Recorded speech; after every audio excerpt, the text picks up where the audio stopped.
If the heat goes over 104 degrees in South Carolina, you have to go to bed. It's practically the law. Some people might see it as shiftless behavior, but really, when you're lying down from the heat, you're giving our minds time to browse around for new ideas, wondering at the true aim of life, and generally letting things pop into our heads that need to. In the 6th grade, there was a boy in my class who had a steel plate in his skull and was always complaining how test answers would never get through to him. Our teacher would say, "Give me a break." In a way, though, the boy was right. Every human being on the face of the earth has a steel plate in his head, but if you lie down now and then and get still as you can, it will slide open like elevator doors, letting in all the secret thoughts that have been standing around so patiently pushing the bottom for a ride to the top. The real troubles in life happen when those hidden doors stay closed for too long, but that's just my opinion. August, May, June, and Rosaline were supposedly over in the pink house in their rooms lying under the fans with the lights out. In the honey house, I reclined on my cot and told myself I could think about anything I wanted except my mother. So naturally, she was the only thing I wanted on the elevator. I could feel things unraveling around me, all the fraying edges of the dream world. Pull one wrong thread and I would be standing in a wreckage to my elbows. Ever since I called T-Ray, I'd wanted so badly to tell Rosaline about it. To say, if you've been wondering whether my leaving has caused T-Ray to examine his heart or change his ways, don't waste your time. But I couldn't bring myself to admit to her that I cared enough to call him. What was wrong with me that I was living here as if I had nothing to hide? I lay on the cot and stared at the glaring square of window, exhausted. It takes so much energy to keep things at bay. "Let me on," my mother was saying. "Let me on the damn elevator." Well, fine. I pulled out my bag and examined my mother's picture. I wondered what it had been like to be inside her, just a curl of flesh swimming in her darkness. The quiet things that had passed between us. The wanting her was still in me, but I wasn't nearly so fierce and raging as before. Pulling on her gloves, I noticed how tight they fit all of a sudden. By the time I was 16, they would feel like baby gloves on my hands. I would be Alice in Wonderland after she ate the cake and grew twice her size. My palms would split the seams of the gloves, and I would never wear them again. I peeled the gloves from my sweaty hands and felt a wave of jitteriness, the old saw-edged guilt, the necklace of lies I could not stop wearing, the fear of being cast out of the pink house. "No," I breathed. The word took a long time to work its way to my throat, a scared whisper. "No, I will not think about this. I will not feel this. I will not let this ruin the way things are. No." I decided that laying down from the heat was a hick idea. I gave up and walked to the pink house for something cold to drink. If I ever managed to get to heaven after everything I'd done, I hope I would get just a few minutes for a private conference with God. I wanted to say, "Look, I know you meant well creating the world and all, but how could you let it get away from you like this? How come you couldn't stick with your original idea of paradise? People's lives were a mess." When I came into the kitchen, May was sitting on the floor with her legs straight out and a box of graham crackers on her lap. That would be about right, me and May, the only two who couldn't lie peaceful on a bed for 5 minutes. "I saw a roach," she said, reaching into the bag of marshmallows that I hadn't noticed was there. She pulled one out and pinched off little pieces of it. Crazy May. I opened the refrigerator and stood there staring at the contents like I was waiting for the grape juice bottle to jump in my hand and say, "Here, drink me." I could not seem to register what May was doing. Sometimes things of magnitude settle over you with excruciating slowness. Say you break your ankle and don't feel it hurting till you've walked another block.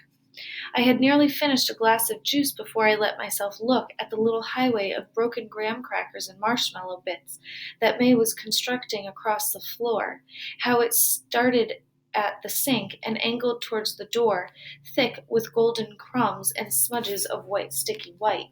"The roaches will follow this out the door," May said. "It works every time."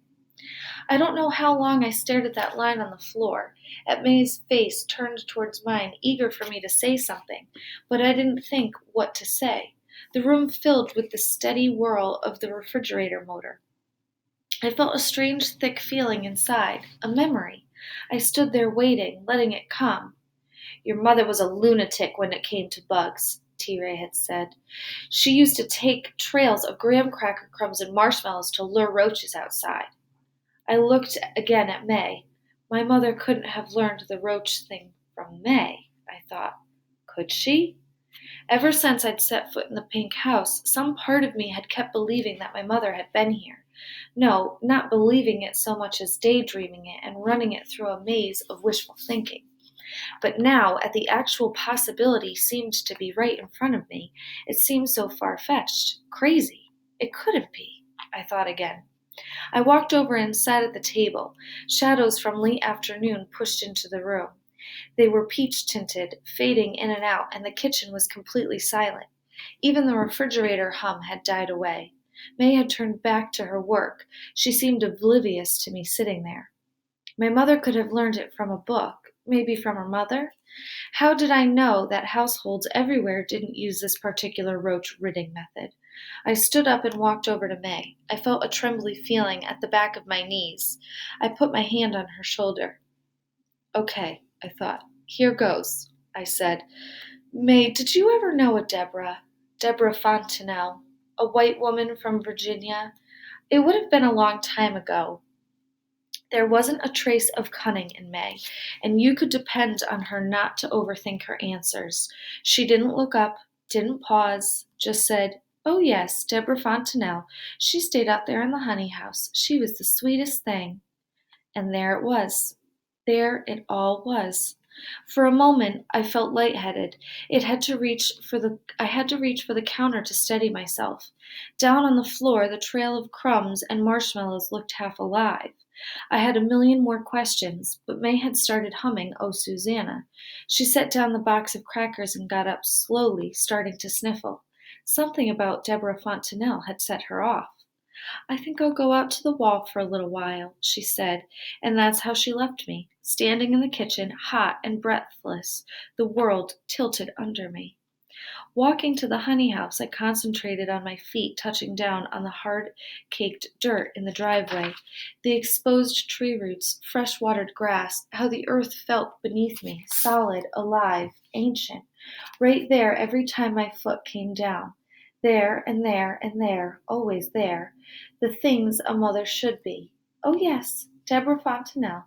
She stayed out there in the honey house. She was the sweetest thing. In the honey house, I sat on the cot with my knees drawn up, hugging them with my arms, and making a shelf for the side of my face to rest on. I looked at the floor and the walls with brand new eyes. My mother had walked about in this room, a real person, not somebody I made up, but a living, breathing person. The last thing I expected was to fall asleep, but when there's a blown to the system, all the body wants to do is to go to sleep and dream on it.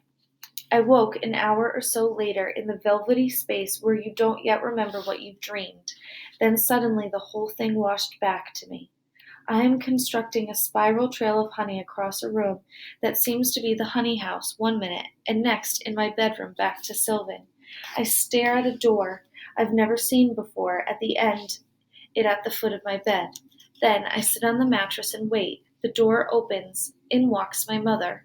She follows the honey, making twists and turns across the room until she gets to my bed. She's smiling so pretty, but then I see she's not a normal person. She has roach legs protruding through her clothes, sticking through the cage of her ribs, down her torso, 6 of them, 3 on each side. I couldn't imagine who sat in my head making this stuff up. The air was low, dusky rose, cool even enough for a sheet. I pulled it around my legs. My stomach felt icky, like I might throw up. If I told you right now I'd never wondered about that dream, never closed my eyes and pictured her with roach legs, never wondered why she came to me like that, with her worst nature exposed, I would be up to my old habit of lying. A roach is a creature no one can love, but you cannot kill it. It will go on and on and on. Just try to get rid of it.